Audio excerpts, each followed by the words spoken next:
Sidewalks and streets where once there were fields. Steel and concrete instead of trees.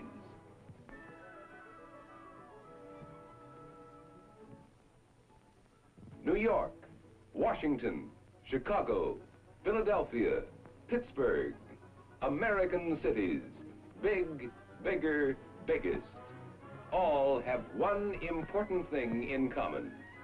Every one of our cities, whatever its size or location, is a crossroad of the nation. The first settlements were founded as transfer points, where there was a change from one form of transport to another. For from the beginning, tools were needed, as well as medicine, clothing, weapons, goods they could get from Europe only by trade. And trade, as always, was dependent on transportation, by land and by water. So towns sprouted around busy harbors, handling goods and passengers. First on the East Coast, then on the Gulf, much later on the West Coast. Other cities likewise began as river or lake transfer points on the great inland waterways. Cities have grown where there was water to turn the wheels of factories, near mineral resources, where there was oil, iron, coal, and near refineries of these resources. Some cities grew midway between sources of raw materials used in the manufacture of a finished product, such as steel.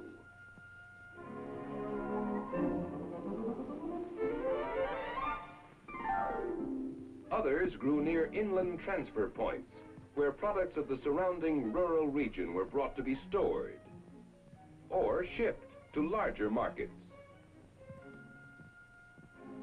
Certain cities situated in mild, even climates have grown as centers for relaxation and convalescence. From the start, certain young towns expanded faster than the rest. As commerce grew at transfer points, industry, business, and communication tended to centralize in those cities. Proximity of raw materials and labor naturally stimulated further growth. The greatest expansion followed the Civil War. Industrial centers grew by leaps and bounds as factories doubled and tripled. After 1890, waves of immigrants, many bringing urban skills, swelled the size of our cities. Again, new types of farm machinery cut down the number of people needed on farms. Young people headed for the cities to live and work. And with the passing decades, those cities grew fastest that were situated as transfer points handling goods and services of the nation's most productive areas. Physically, a handful of our cities were planned from the start, like Washington's famed wheel and spoke design,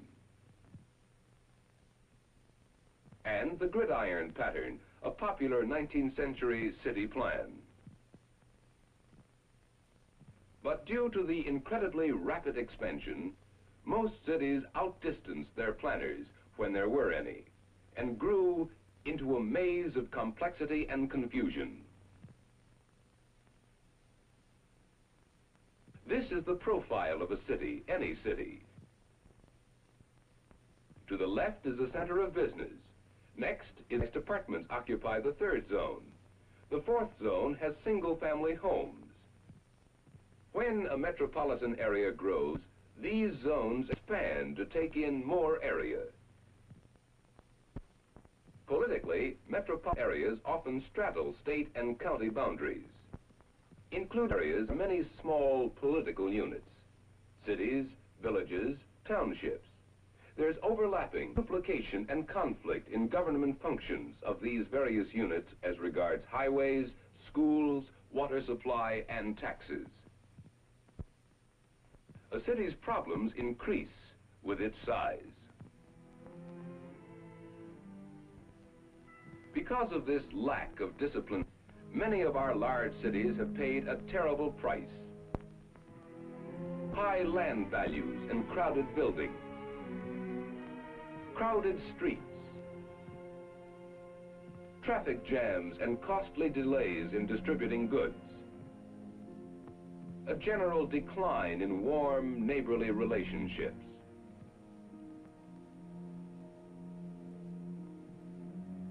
Far too little chance for fresh air and sunlight. A higher cost per person for essential services. It has even become difficult for the average citizen to actively take part in his local government.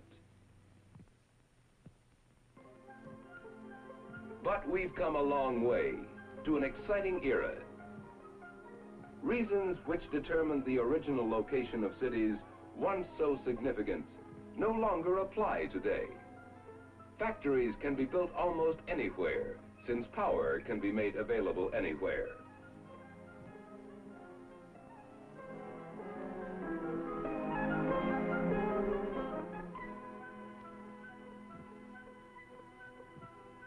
Instantaneous communication makes it possible for parts of a single company to be hundreds of miles apart. Many plants, once dependent on railroads and water transport, are today free to build elsewhere. Some businesses, taking advantage of an increasingly mobile labor force, are moving to the low-rent outskirts. And so are families which can afford houses in the country. The trend is away from the congested center.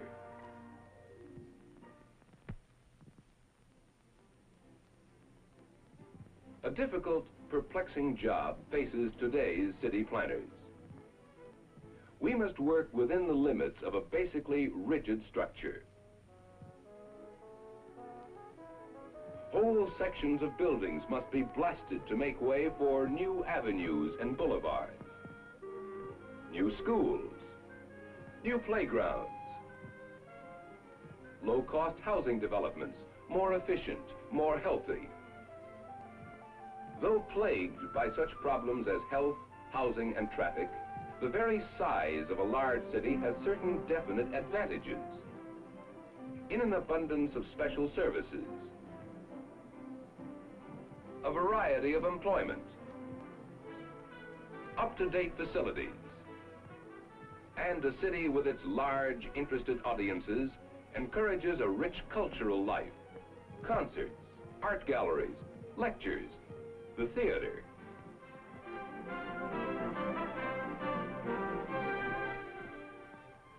If we plan well, urban Americans will someday enjoy more of the advantages of a large city without many of the penalties they now are forced to pay.